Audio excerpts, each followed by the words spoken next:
ಆಜಿ ಮಸಾಲ. ಎಂತ ಅಡಿಗೆಯ ರುಚಿಯಾಗೋ ರಹಸ್ಯವು 20 ರೂಪಾಯಿ.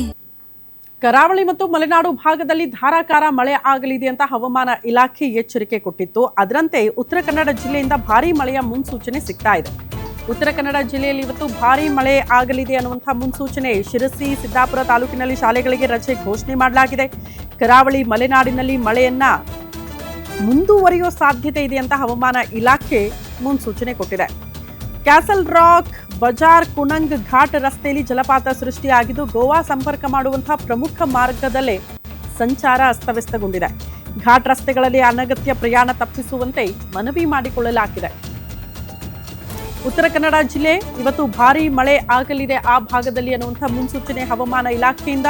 ಶಿರಸಿ, ಸಿದ್ದಾಪುರ ತಾಲೂಕಿನ ಶಾಲೆಗಳಿಗೆ ಮುನ್ನೆಚ್ಚರಿಕಾ ಕ್ರಮವಾಗಿ ರಜೆ ಘೋಷಣೆ ಮಾಡಲಾಗಿದೆ. ಕರಾವಳಿ ಮಲೆನಾಡು ಭಾಗದಲ್ಲಿ ಮಳೆ ಮುಂದುವರಿಯುವ ಸಾಧ್ಯತೆ ಇದ್ದು ಕ್ಯಾಸಲ್ ರಾಕ್, ಬಜಾರ್, ಕುಣಂಗ್ ಘಾಟ್ ರಸ್ತೆಯಲ್ಲಿ ಜಲಪಾತವೇ ಸೃಷ್ಟಿಯಾಗಿದೆ ಅಂತೆ. ಈ ಘಾಟ್ ಸೆಕ್ಷನ್ ನಲ್ಲಿ ವಾಹನಗಳು ಮೂವ್ ಆಗುವಾಗ ಸ್ವಲ್ಪ ಹುಷಾರಾಗಿರಿ. ಜೊತೆಗೆ ಅನಗತ್ಯ ಸುಮ್ಮನೆ ಘಾಟ್ ಸೆಕ್ಷನ್ಗಳಿಗೆ ಹೋಗಬೇಕು, ಆ ಸೌಂದರ್ಯ ಸವಿಯೋದಕ್ಕೆ ಅಂದ್ರೆ ದಯವಿಟ್ಟು ಅಂಥ ಪ್ರಯಾಣವನ್ನ ಸ್ವಲ್ಪ ದಿನಕ್ಕೆ ಮುಂದಕ್ಕೆ ಹಾಕೊಳ್ಳಿ ಅಂತ ಅಲ್ಲಿನ ಅಧಿಕಾರಿಗಳು ಮನವಿ ಮಾಡಿಕೊಂಡಿದ್ದಾರೆ.